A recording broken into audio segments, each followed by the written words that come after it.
Good evening, Belize, and welcome to XTV's news broadcast for Thursday, February 13, 2025. Making the headlines tonight, GOB assessing how U.S. government federal grants freeze will affect Belize.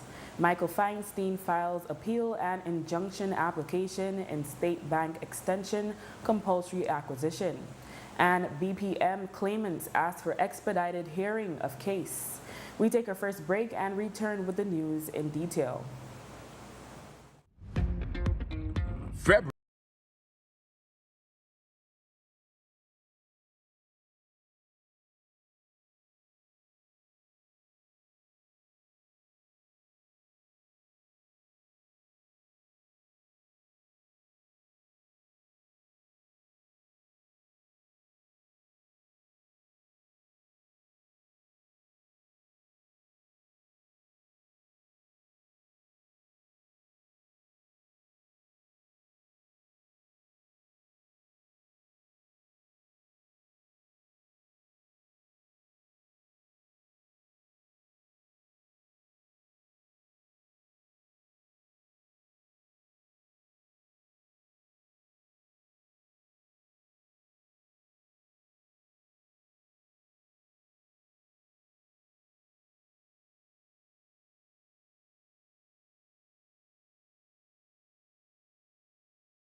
that protect all of us and reflect our society at its best. Equal Opportunities Bill. Belize, we're ready. Welcome back with your news. I am Drea Espinosa. The Trump administration's Office of Management and Budget sent out a memo last month suspending government grants and loans while it assesses expenditure to make sure it matches Trump's objectives and agenda. In addition to a federal judge's orders to reactivate money following the White House freeze late last month, the administration is currently facing other lawsuits alleging that it violated the U.S. Congress authority over government spending. In the meantime, many groups who rely on the grants are left in limbo, possibly even a few who carry out projects in Belize. Today, Honorable Francis Fonseca, Minister of Foreign Affairs, commented on the situation, saying more time is needed to see how the country would be affected. He added that the government would be tasked with filling the gaps if needed. Yeah, I mean, we've had a discussion. It's not even the U.S. Embassy here in Belize are still working on that issue to get clarity on what programs will be affected. I think you mentioned 4 programs. As a government, we will have to ensure that we fill those gaps. I met with the new Charge d'Affaires last week. We had a very good discussion. They are still gathering information, so we don't want to make any premature requests. We want to wait until we get all the information and to see exactly what the impact will be. But of course, we are also preparing ourselves and making sure that we are identifying resources and funds. Businessman Michael Feinstein has applied for an interim injunction to restrain the government from taking any steps to transfer or dispose of the 23.4-acre State Bank Island extension. You may recall that Justice Rajiv Guntalike on January 29, 2025, ruled in favor of the government regarding its compulsory acquisition of the property with the goal of subsequently transferring the land to State Bank Enterprise Limited, currently in receivership. The application is dated February 12 and it has been set for hearing on Monday, February 17. Our reports are that the land has already been transferred to SBEL. At the same time, Feinstein has lodged an appeal of the judge's decision. Now that the Prime Minister has announced the date of the general elections as March 12th, one of the claimants in the Belize Peace Movement redistricting matter, Rudy Wade, has submitted an affidavit seeking an expedited hearing. The affidavit is dated February 12. Wade lists what has transpired so far in their constitutional claim to have a declaration that Schedule 1 of the Representation of the People Act is, quote, severely malapportioned, unconstitutional, and therefore unsuitable for use in conducting the upcoming general elections, end quote. Parties were originally directed to submit arguments on December 3, 2024, on the principle of res judicata, that is, that the matter has already been decided. Written arguments were submitted on or before January 13, and since then, Wade says there has been no further directions from the court. He urges that urgent adjudication is required now that elections have been called and asks for an urgent date to be fixed for oral arguments so that the matter can be concluded before Election Day. As we reported on Wednesday, 3 claimants along with their Trinidadian attorney, senior counsel Anand Ramlogan, are rushing against time to try and stop the March 12 general elections on the basis that a redistricting exercise has not been held. Their constitutional claim holds that because the election would not abide by the Constitution, their rights to vote and to protection of the law will be violated. The oral hearing of the application for injunction took place Wednesday. The matter concluded just after 6 p.m., having lasted 6.5 hours. High Court Justice Tawanda Hundara remarked that since he came to the Belize bench in January 2024, this is the fastest such an application has been heard. The parties have been directed to submit their pleadings on Friday, February 15, while the Elections and Boundaries Commission is to submit their pleadings on Monday, February 17. The Attorney General has submitted that the matter be dismissed, and the judge is set to make his decision later next week. In an unprecedented move, during the second portion of the submissions, Ram Logan made a serious claim against the judge. The court had just come off a 20-minute break, and Justice Tawanda Hundara was indicating that Ram Logan would only have another 30 minutes to conclude his submissions. After senior counsel Eamon Courtney retorted that this would total over 3 hours of submissions, Ram Logan reported that his junior counsels in Trinidad and Fort Lauderdale had heard the judge say while his mic was still on during the break that he was minded to dismiss the matter already. Ram Logan told the judge that if that was his thinking, he should simply say so. The defense reacted in shock, but Justice Hundara merely affirmed that Ram Logan's statement was incorrect and told him to proceed with his submissions. When senior counsel Courtney rose to make his responsive submissions, he informed the court that he would make a complaint against Ram Logan before the General Legal Counsel, given that he accused the judge of judicial misconduct and did not apologize when the judge indicated this was incorrect.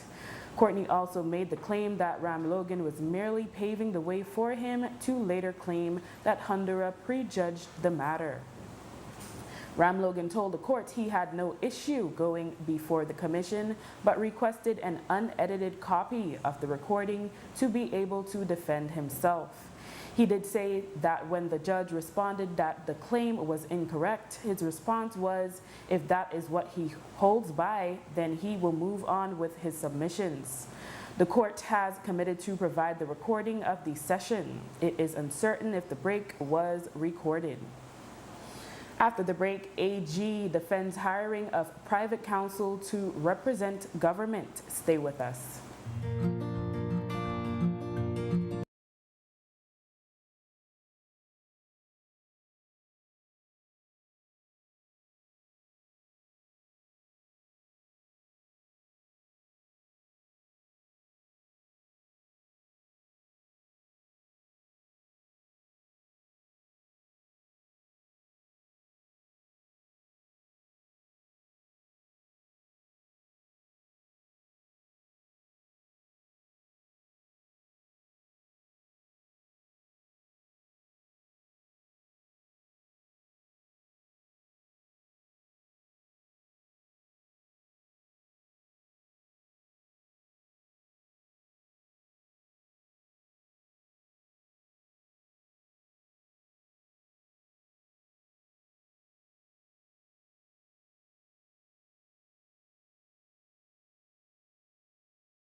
Representation of the government has been frowned upon, given that they often come at a high cost to the public purse.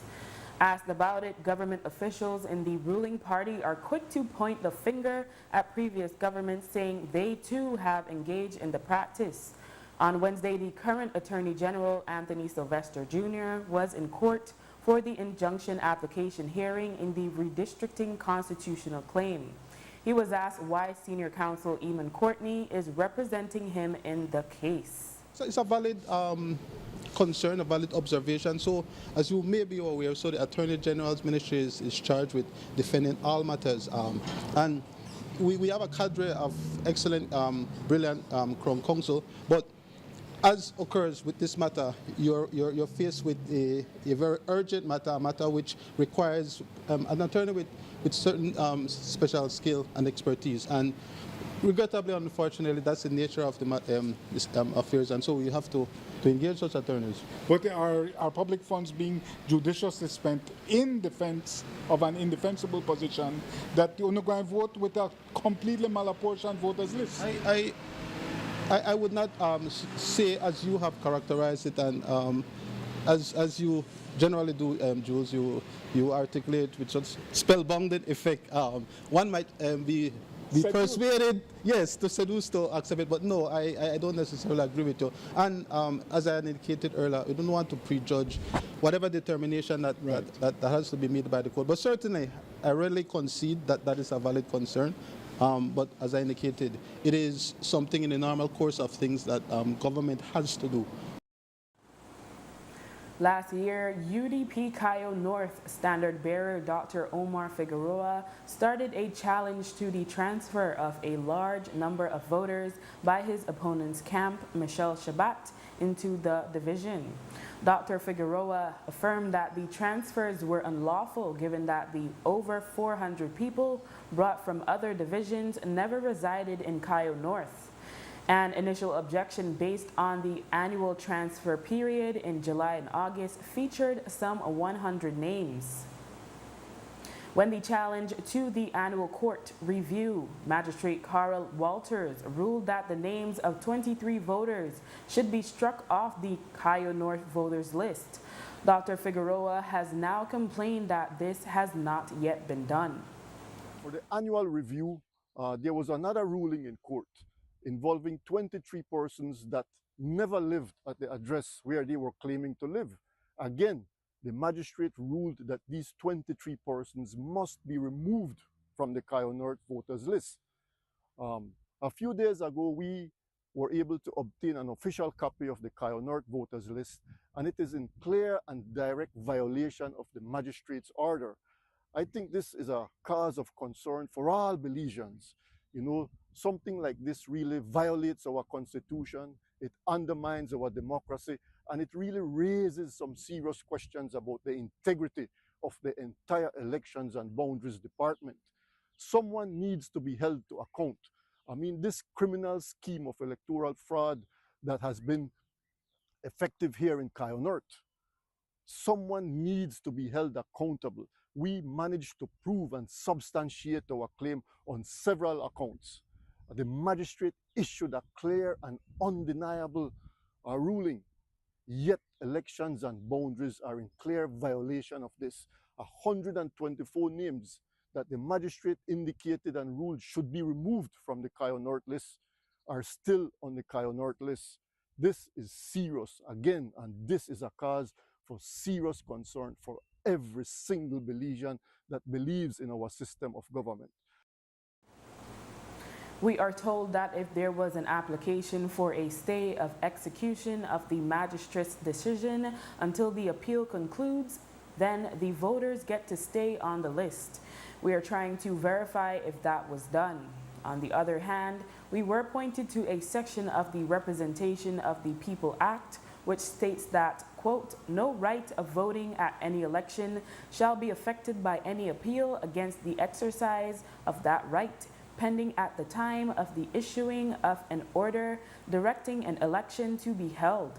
But every person who could otherwise vote may exercise the right of voting at the election as effectually, and every vote tendered their act shall be as good as if no appeal were pending, end quote.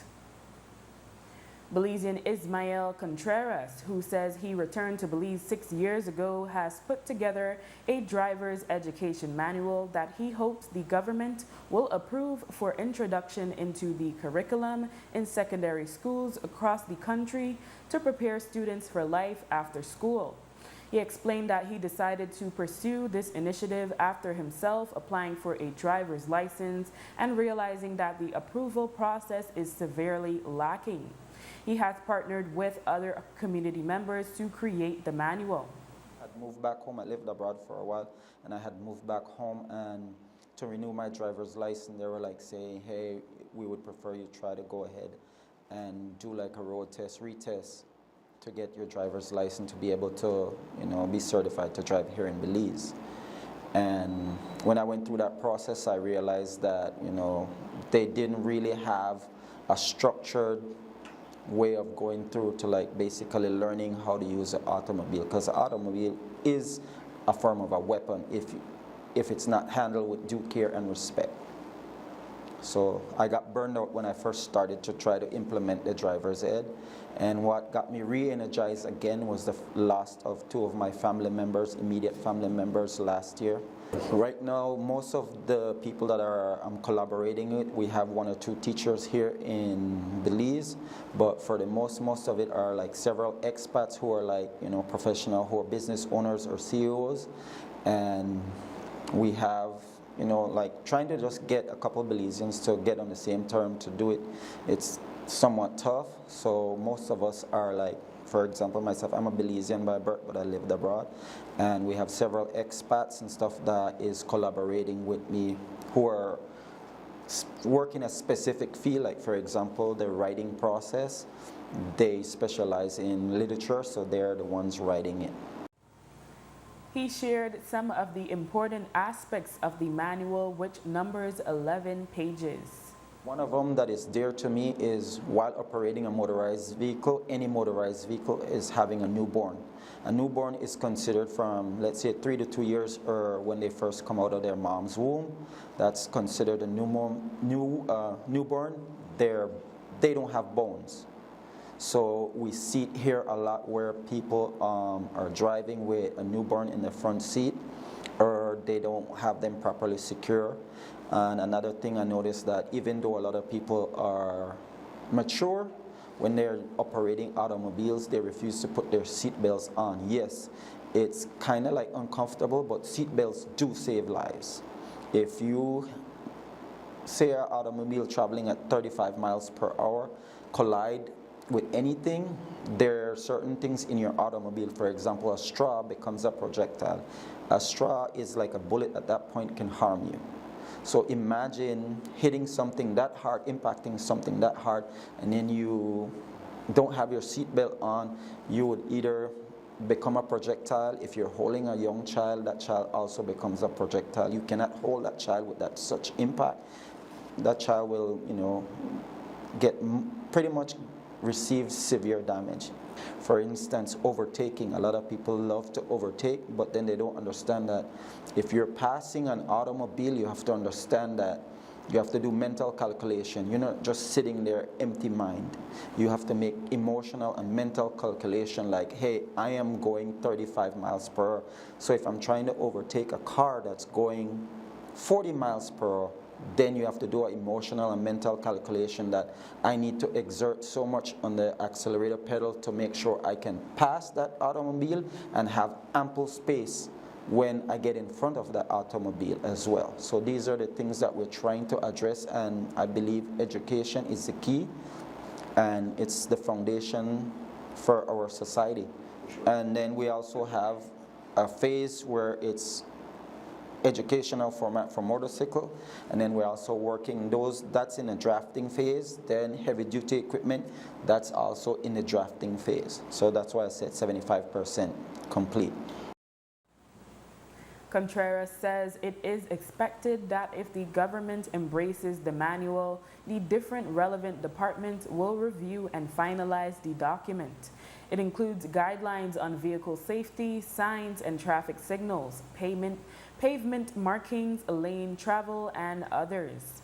Contreras envisions that this can lead to the creation of jobs for driving instructors following the manual. The expungement or elimination of records for first-time minor marijuana offenders and COVID-19 offenders is now available. Recently, though, one attorney complained that the form is too lengthy.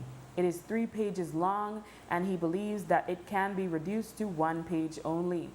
The Attorney General, Anthony Sylvester Jr., agrees. That is a valid criticism. It's a valid criticism. I've reviewed it. So with these legislations, they're modeled off previous legislation in other countries. And so that is something that attorney and I, we've spoken about, and certainly, again, unfortunately, we're at this stage where that much can be taken. But if we have the privilege and honor, I'm sure that will be addressed in the next administration.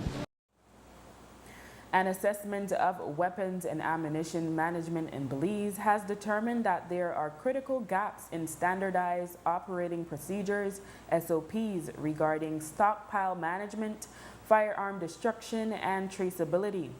The report was produced by the Mines Advisory Group and CARICOM Impacts in January and recommends an automated tracking system. It also highlights the need for accompanying regulations. The Firearms, Ammunition, and Control Board reported on February 1st that the report also identified the need for greater interagency coordination among the police, military, Coast Guard, and customs.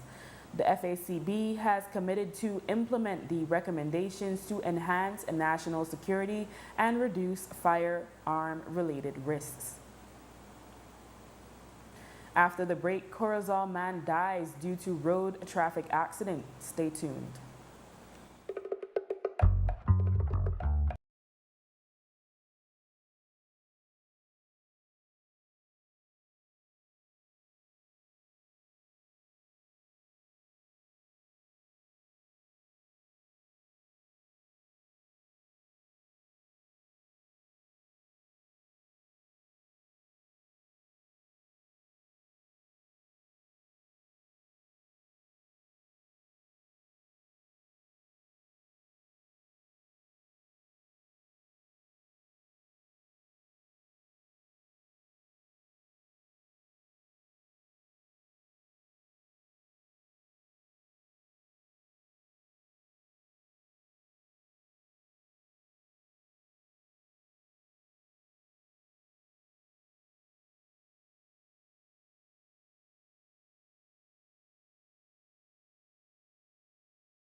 A fatal road traffic accident on the Ferry Road in the Corozal district on Wednesday has resulted in the death of one man identified as 48-year-old Gasper Cantun of Corozal town.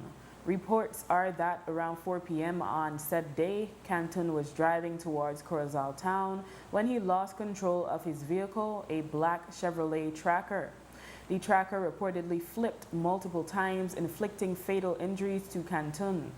His brother, Santiago Cantun, was in the passenger seat, but only sustained minor scratches to his right arm. Cantun's common-law wife, Alba Chan, said when the family initially heard of the incident, they didn't want to believe it. She said he was bleeding profusely, and while he was alive, when he was taken to the hospital for treatment, he died shortly after. She said Cantun was a hard-working but caring person, always willing to help. He leaves behind 6 daughters and 4 grandchildren.